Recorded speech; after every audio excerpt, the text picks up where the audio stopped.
Hi everyone, welcome back to our English channel tell English. ఈరోజు వీడియోలో class రూమ్లో పిల్లలు మాట్లాడుకునే కొన్ని సెంటెన్సెస్ని ఇంగ్లీష్లో ఎలా చెప్పాలో చూద్దాం.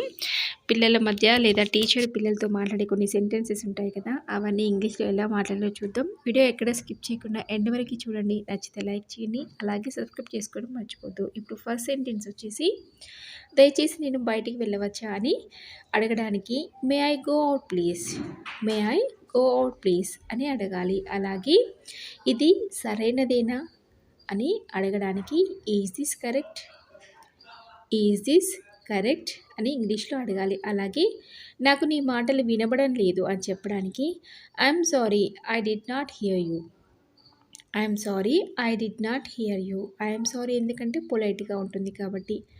దయచేసి మీరు గట్టిగా మాట్లాడగలరా, can you speak louder please, can you speak louder please అని ఇంగ్లీష్లో అడగాలి. అలాగే నెక్స్ట్ సెంటెన్స్ ఏంటో చూద్దాం. ఏ పుస్తకం అని ఇంగ్లీష్లో అడగడానికి విచ్ బుక్, విచ్ బుక్ అని అడగాలి. అలాగే మీరు దాన్ని మళ్ళీ వివరించగలరా, వాళ్ళకి టీచర్ చెప్పింది అర్థం కానప్పుడు ఇలా అడగచ్చు, can you explain that again, can you explain that again అని అడగాలి. అలాగే పరీక్షలు ఎప్పుడు అని అడగడానికి when is the exams, when is the exams అని అడగాలి. అలాగే నేను ఇది పూర్తి చేశాను, I have done this, I have done this. అలాగే నేను లోపలికి రావచ్చా అని అడగడానికి can I come in, can I come in లేదా మే ఐ కమిన్ అని కూడా అడగచ్చు. అలాగే నేను బయటికి వెళ్ళాలా, can I go out, can I go out అని అడగాలి. అలాగే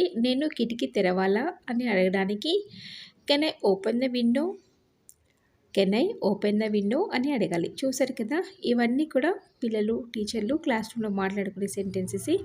మీరు కూడా నోట్ చేసుకొని అవసరాన్ని బట్టి యూజ్ చేయండి. అలాగే ఈ వీడియో మీకు నచ్చింది అనుకుంటున్నాను. నచ్చితే తప్పకుండా ఒక లైక్ చేయండి, మీ ఫ్రెండ్స్కి షేర్ చేయండి. మరెన్నో ఇలాంటి యూస్ఫుల్ వీడియోస్ కోసం ఛానల్ సబ్స్క్రైబ్ చేసుకొని పక్కనే ఉన్న బెల్ బటన్ని హిట్ చేయండి. Thank you for watching.